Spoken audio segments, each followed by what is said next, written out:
नमस्कार साथियों, career TV में आप लोगों का हार्दिक स्वागत एवं अभिनंदन है। आज मैं आप लोगों को कंप्यूटर विषय के बारे में बताने जा रहा हूँ। जैसा कि आप लोगों ने कंप्यूटर के बारे में थोड़ा बहुत पढ़ा होगा, और भी कुछ चीज़ें हैं जिन्हें आप शायद ना जानते हो, उन्हीं के बारे में आज हम चर्चा करेंगे। तो चलिए स्टार्ट करते हैं।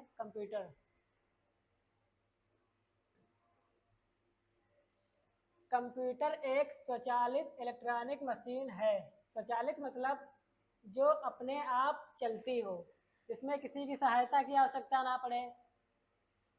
डाटा तथा निर्देशों को इनपुट के रूप में ग्रहण करता है।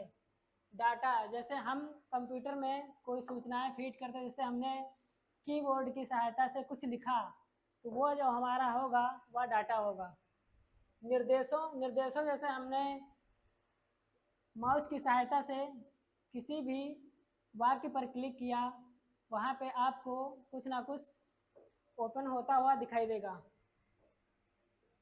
तथा आवश्यक परिणामों को निश्चित प्रारूप में आउटपुट के रूप में निर्गत करता है। जैसा कि आप लोग जानते हैं कि जब हम इनपुट के द्वारा कंप्यूटर में कुछ भी कार्य करते हैं, तो कुछ चीज़ें होती हैं जो प्रोसेसिंग के दौरान हमें आउटपुट के रूप में प्राप्त होती हैं।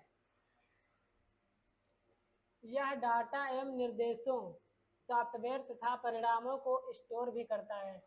कंप्यूटर का एक कार्य और भी है कि यह डाटा और निर्देशों मतलब सॉफ्टवेयर होता है, तथा परिणामों को स्टोर भी करता है। स्टोर मतलब सेव करता है। जैसे हमारी कुछ फाइलें वगैरह होंगी, हम कंप्यूटर में कार्य वगैरह करेंगे, फिर उसके बाद मान लो कोई तुमने फाइल वगैरह डाउनलोड किया है, फिर उसको अगर सेव करना है, तो हमारे कंप्यूटर सिस्टम में यह भी प्रणाली होती है कि वह चीज़ों को स्टोर करे, ताकि आवश्यकता अनुसार इनका उपयोग किया जा सके। ठीक, जैसे हमने कोई फाइल डाउनलोड किया, फिर अगर हमें उसकी दोबारा ज़रूरत है, तो आवश्यकता होने पर हम उसे पुनः ओपन कर सकते हैं।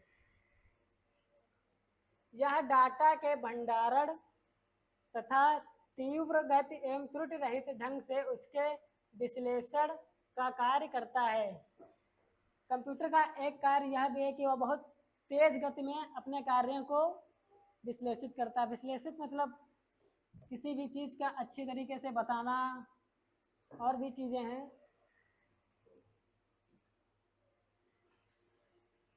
एक परिभाषा हमारे ऑक्सफोर्ड डिक्शनरी के अनुसार, एक हमारे वैज्ञानिक हैं कंप्यूटर के क्षेत्र में, ऑक्सफोर्ड डिक्शनरी के अनुसार कंप्यूटर एक स्वचालित इलेक्ट्रॉनिक मशीन है जो अनेक प्रकार की तर्कपूर्ण मतलब होता है, जैसे हमारे मैथ के सवाल हुए, इन सब चीज़ों का गणनाओं के लिए प्रयोग किया जाता है। जो ऑक्सफोर्ड डिक्शनरी हमारे वैज्ञानिक हैं, उन्होंने भी यह बताया कि कंप्यूटर एक स्वचालित इलेक्ट्रॉनिक मशीन है। उनका भी यह कहने का मतलब था कि जो कंप्यूटर है वह अपने आप कार्य करता है।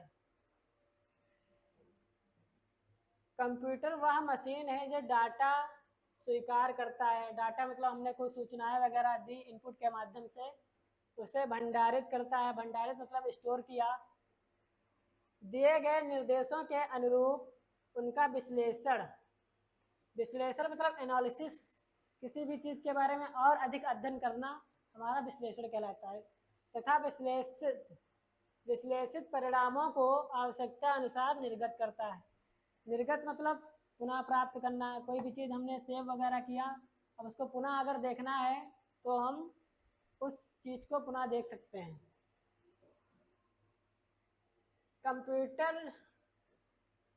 कंप्यूटर सिस्टम के घटक। अब हम आपको बताएंगे कंप्यूटर के कितने कंपोनेंट्स होते हैं। किसी भी कंप्यूटर सिस्टम के मुख्यतः 3 भाग होते हैं। जैसा कि आप लोग भी देख रहे हैं कि किसी भी कंप्यूटर सिस्टम के मुख्यतः 3 भाग होते हैं। उनमें से एक है हार्डवेयर, दूसरा है सॉफ्टवेयर, तीसरा है डाटा। अब हम इन चीज़ों के बारे में और भी विस्तार रूप से अध्ययन करेंगे। हार्डवेयर के बारे में अब आप लोगों को बता रहे हैं। कंप्यूटर मशीन का वह भौतिक भाग है जिसे हम छू नहीं सकते। भौतिक मतलब जिन चीज़ों को हम देख सकते हैं, जैसे हमारा फैन हुआ, या फिर प्रोसेसिंग लैपटॉप हुआ, और भी चीज़ें, माउस हुआ, कीबोर्ड हुआ, ये सब हमारे भौतिक चीज़ें हैं। जैसे keyboard, mouse, monitor, CPU, printer, hard disk drive, motherboard, processor, speaker आदि। अब हम आप लोगों को बता रहे हैं सॉफ्टवेयर के बारे में। अनुदेशों मतलब कि निर्देश, जो कंप्यूटर को निर्देश दिए जाते हैं उनको अनुदेश कहते हैं। प्रोग्राम मतलब सूचनाएं के अनुसार का समूह, यहाँ पे मिसप्रिंट हुआ है थोड़ा बहुत, का समूह है जो कंप्यूटर को यह बतलाता है कि उसे क्या और कैसे करना है, या सॉफ्टवेयर का काम है। सॉफ्टवेयर यह बताता है कि हमें कोई भी इनपुट मान लो दिया गया है, उनको आप किस तरीके से प्रोसेस करेंगे, कैसे करना है। अब हम आप लोगों को डाटा के बारे में बताएंगे कि डाटा में क्या क्या चीज़ें होती हैं, किसको डाटा कहते हैं। डाटा तथ्यों और सूचनाओं का अव्यवस्थित संकलन होता है। अव्यवस्थित मतलब जो चीज़ें अरेंज टाइप में नहीं होती हैं, इधर उधर टाइप की जो होती हैं उन्हें अव्यवस्थित कहते हैं। डाटा को दो प्रकार से विभाजित किया जाता है। डाटा मतलब ये चीज़, जैसे हमें कोई सूचनाएं वगैरह कंप्यूटर को दी गई, तो उस टाइप की जो सूचनाएं होती हैं, जैसे मान के चलिए बहुत सारी जगह से हमको सूचनाएं प्राप्त होती हैं, वो व्यवस्थित क्रम में नहीं होती हैं, उन्हें अव्यवस्थित कहते हैं। डाटा के दो प्रकार हैं। एक है हमारा संख्यानात्मक data, numerical data. Numerical data क्या होता है, यह अंकों से बना होता है। अंक जैसे हमारे 1 2 3 4 इस टाइप के अंक, जिसमें 0 1 2 9 तथा अंकों का प्रयोग किया जाता है। मतलब ऐसे ही अंकों का प्रयोग, जैसे 1 से लेकर 100 तक हो सकते हैं। इस तरह के डाटा पर हम अंकगणितीय क्रियाएं कर सकते। अंकगणितीय क्रियाएं जैसे हमारा जोड़ हुआ, घटाना हुआ, गुणा भाग, इस टाइप की क्रियाएं कर सकते हैं। जैसे विद्यार्थी का प्राप्तांक, आप लोगों ने देखा होगा कि आपके रिजल्ट में भी जो इस टाइप के प्राप्तांक आते हैं उन्हें कंप्यूटर के द्वारा भी बनाया जा सकता है। कर्मचारियों का वेतन, आप लोगों ने ऑफिस वगैरह में देखा होगा कि कर्मचारियों के वेतन के लिए लिस्ट जो तैयार की जाती है, इस प्रकार से ही तैयार की जाती है, उन्हें हम डाटा कहते हैं। एक हमारा प्रकार होता है चिन्हात्मक डाटा, अल्फा न्यूमेरिक डाटा। इसमें अक्षरों, अंकों तथा चिन्हों का प्रयोग होता है। इसमें आपके अक्षर भी होंगे, अंक भी होंगे, चिन्ह भी होंगे। इसमें अंकगणितीय के क्रियात्मक नहीं होते, मतलब आप जैसे गुणा भाग इसमें नहीं कर सकते हैं, पर इनकी तुलना की जा सकती है। जैसे कर्मचारियों का पता, जैसे हम किसी व्यक्ति का नाम जानना चाहते हैं, वह कहाँ रहता है, वह क्या करता है, इस टाइप के जो डाटा होंगे उनको हम कहेंगे चिन्हात्मक डाटा। अब हम आप लोगों को सूचना के बारे में बताएंगे। डाटा का उपयोगिता के आधार पर किए गए विश्लेषण। जैसे कंप्यूटर को हमने कोई डाटा दिया, अब उस डाटा का विश्लेषण किस प्रकार से करना है, किस तरीके से उन्हें व्यवस्थित करना है। क्योंकि जो हमें डाटा दिया जाता है कंप्यूटर को, वो व्यवस्थित नहीं होता है। सबसे पहले काम यह होता है कि हम चीज़ों को व्यवस्थित करें। के बाद प्राप्त तथ्यों को सूचना कहते हैं। ठीक, जैसा हमें कोई डाटा दिया गया, अब वो व्यवस्थित नहीं होगा, उससे पहले हम व्यवस्थित करेंगे, फिर उसके बारे में जानेंगे, विश्लेषण उसका करेंगे, फिर इस प्रोसेस के बाद जो हमें प्राप्त होता है उसे हम कहते हैं सूचना। इस प्रकार डाटा अव्यवस्थित तथा जबकि सूचना व्यवस्थित होती है। डाटा हमारा अव्यवस्थित होता है और सूचनाएं जो होती है उनका विश्लेषण हुआ होता है, इसलिए सूचनाएं व्यवस्थित रूप में होती हैं। सूचना प्राप्त के बारे में हम आप लोगों को बता रहे हैं। आवश्यकता अनुसार सूचना को पुनः प्राप्त करने की विधि सूचना प्राप्त कहलाता है।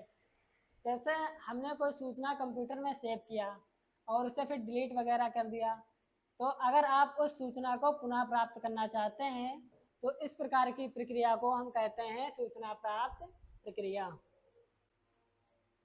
अब हम आप लोगों को बताने जा रहे हैं डाटा प्रोसेसिंग। डाटा का उपयोगिता के आधार पर, मतलब हमें डाटा का कहाँ उपयोग करना है, कैसे यूज करना है, पर किया जाने वाला विश्लेषण प्रोसेसिंग कहलाता है।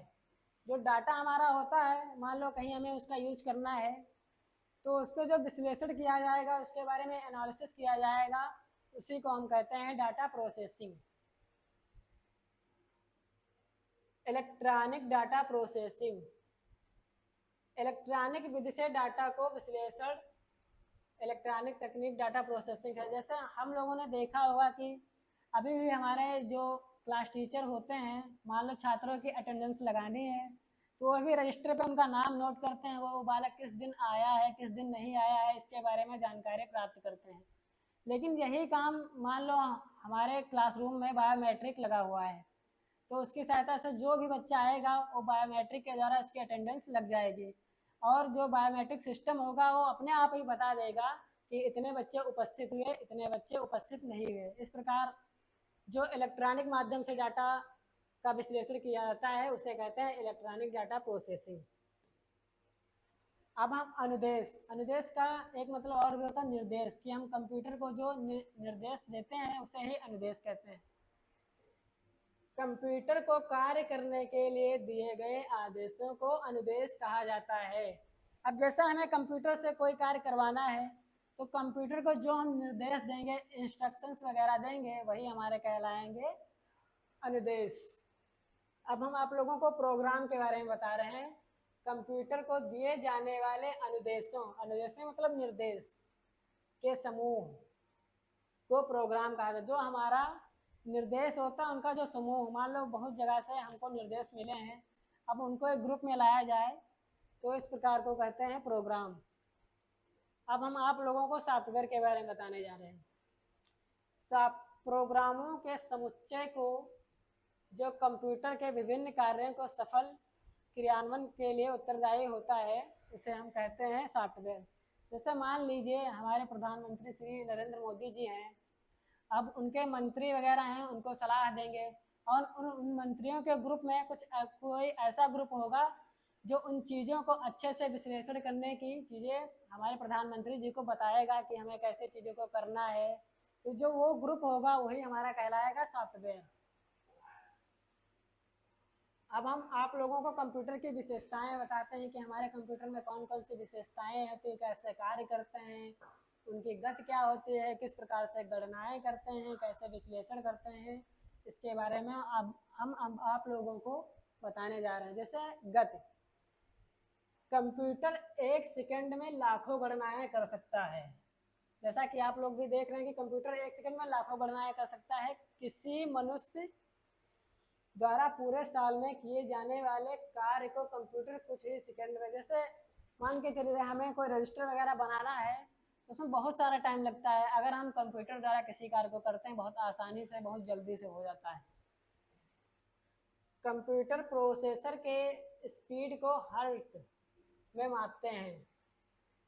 हमारे जो कंप्यूटर की स्पीड होती है उसको हम हर्ट्ज में नापते हैं। वर्तमान समय में नैनो सेकेंड 10 की पावर 9 यहाँ पे होगा, -9, यहाँ पे देखिए 10 की पावर 9, 10 की पावर -9 का मतलब होता है 1/1, 1 2 3 4 5 6 7 8 9, मतलब इतने एक भाग का, इतना जो हमारा भाग होगा, एक भाग का इतने समय में हमारी गणनाएं करेगा, यानी कि 10 की पावर 9।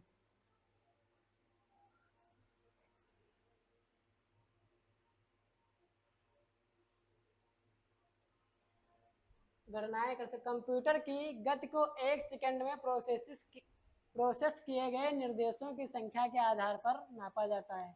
जो हमारा कंप्यूटर है 1 सेकंड में कितनी गणनाएं करता है, कैसे प्रोसेस करता है, कितनी स्पीड से करता है, उन्हीं के द्वारा हम कंप्यूटर की गति को नापते हैं। वर्तमान में कंप्यूटर 1 सेकंड में 10 लाख मतलब 1 मिलियन से भी अधिक निर्देशों को प्रोसेस कर सकता है।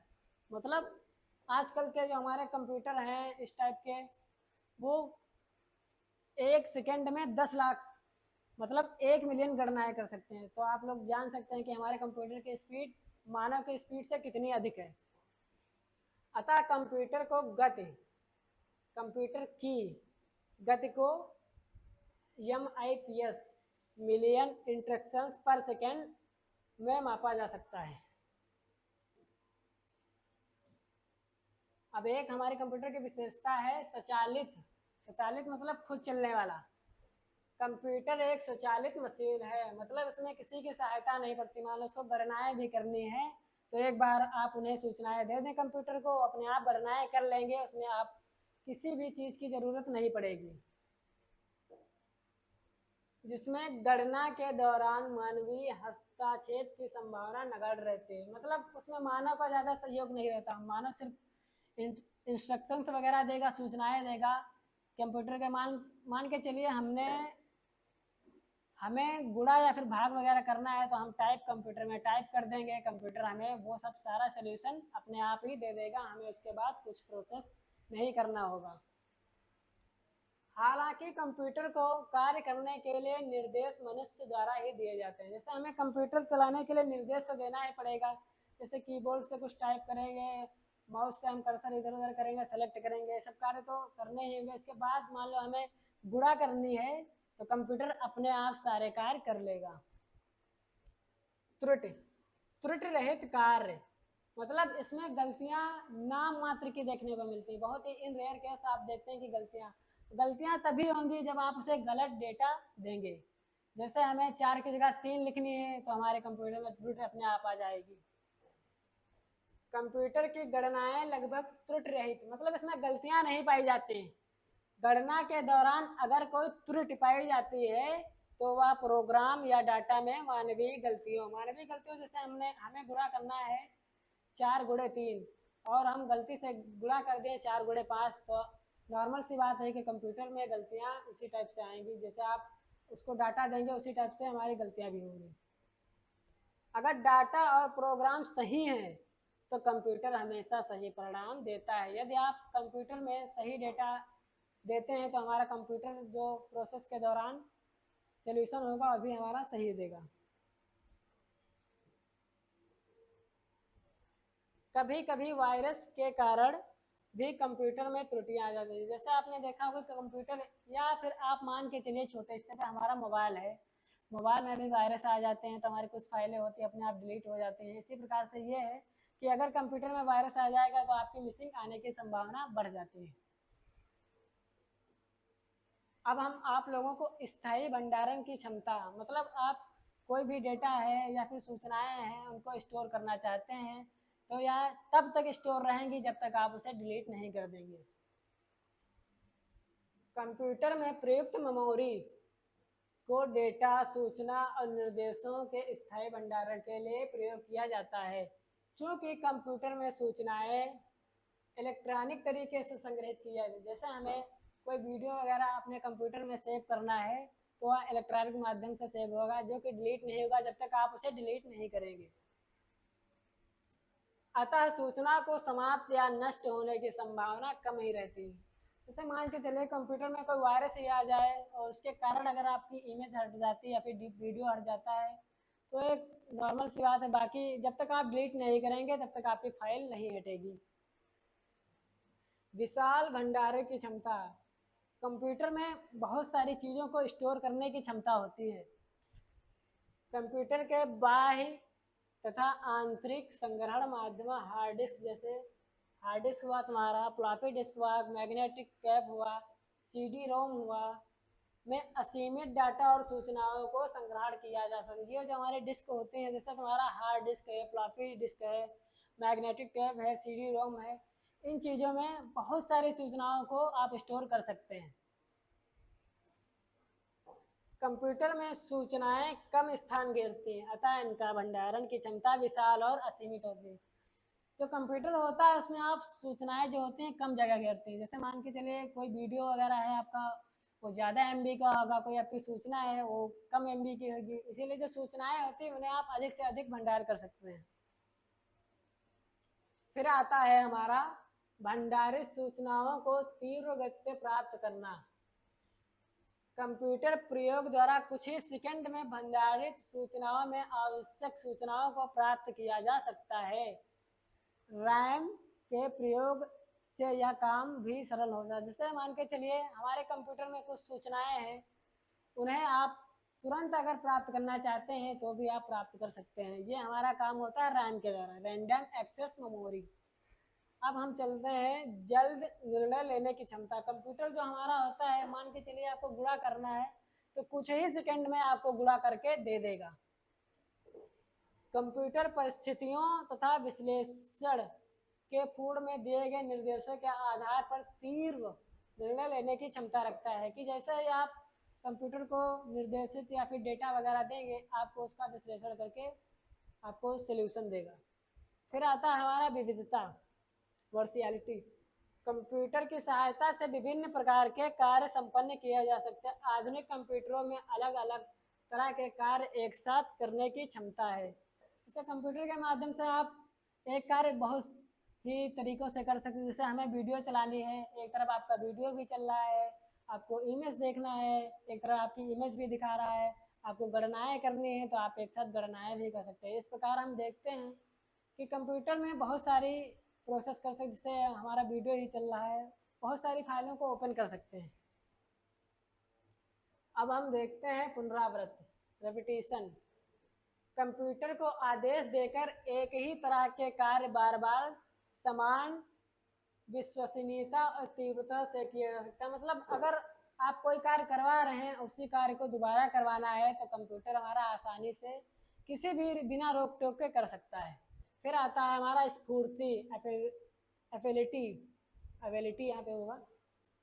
कंप्यूटर एक मशीन होने के कारण मानवीय दोषों से रहित है। मतलब कंप्यूटर जो हमारा मानवीय, जिसे मानव में दोष होते हैं कि वह गुस्सा करता है, रोता है, हंसता है, खेलता है, ये सब चीजें कंप्यूटर में नहीं पाई जाती। मानवीय दोष से हम गलतियां करते हैं, जो कि कंप्यूटर हमारा गलतियां कम ही करता है। इसे थकान तथा बोरियत महसूस नहीं होती। ये नहीं कि जैसे हम लोग हैं अपना काम वगैरह किए, शाम को थक गए, आराम किए, जबकि हमारा कंप्यूटर इस टाइप का नहीं है। आप कंप्यूटर में कितनी भी गणनाएं कर डालें लेकिन ये थकान का अनुभव नहीं करता है। फिर आता है हमारा गोपनीयता की प्राइवेसी, कि हम अपनी फाइलों को किस प्रकार से सुरक्षित कर सकते हैं। पासवर्ड के प्रयोग के द्वारा कंप्यूटर को गोपनीय बनाया जा सकता है। पासवर्ड के प्रयोग से कंप्यूटर में रखे डाटा और कार्यक्रमों को केवल पासवर्ड जानने वाला व्यक्ति, जैसे मान के चलिए हमने कोई फाइल सेव की, अब उसको सुरक्षित रखना है तो उसमें आप कोई पासवर्ड लगा दें और यह पासवर्ड आप ही खोल सकते हैं, कोई दूसरा नहीं खोल सकता है। तो आप लोग जान सकते हैं कि कंप्यूटर में कितनी प्राइवेसी। फिर आता है हमारा कार्य की एकरूपता, यूनिफॉर्मिटी ऑफ वर्क। बार बार तथा लगातार एक ही कार्य करने के बावजूद कंप्यूटर के कार्य की गुणवत्ता पर कोई प्रभाव नहीं पड़ता है। मान के चलिए जो व्यक्ति होते हैं, किसी काम को किया, बहुत देर तक करते रहे, फिर थक गए, अब उन्हीं को तुरंत कोई दूसरा काम दे दिया जाए तो बेचारे नहीं कर पाएंगे, क्योंकि उन्हें थकान का अनुभव होगा। जबकि हमारा कंप्यूटर ऐसा नहीं है, आप उसे कितना भी काम ले लें फिर भी थकान का अनुभव नहीं करता है। फिर आते हैं विश्वसनीयता। कंप्यूटर प्रोसेस के पश्चात सही व भरोसेमंद परिणाम देता है तथा गलती की संभावना नगण्य होती है। कंप्यूटर में आप गलती नगण्य ही मान के चलिए, अब आप कोई गलत उसको डेटा ही दे दें तो प्रोसेस के दौरान आपको गलत परिणाम भी दे सकता है। फिर आता है हमारा कागज के प्रयोग में कमी। कंप्यूटर के माध्यम से आपकी कागज की बचत होती है। मान लो हमें कोई नोट्स वगैरह बनाने हैं तो कंप्यूटर में बना लिया। अब मान लो अगर कागज का उपयोग करना हो तो उसमें कागज अधिक लगेगा, मान लो एक कॉपी भी भर सकते हैं, लेकिन कंप्यूटर में आप टाइप करते जाइए, आपका डाटा संरक्षित होता जाएगा। तो चलिए दोस्तों, यहाँ पे आपकी क्लास समाप्त होती है। मिलते हैं हम कल इसी टाइम। धन्यवाद।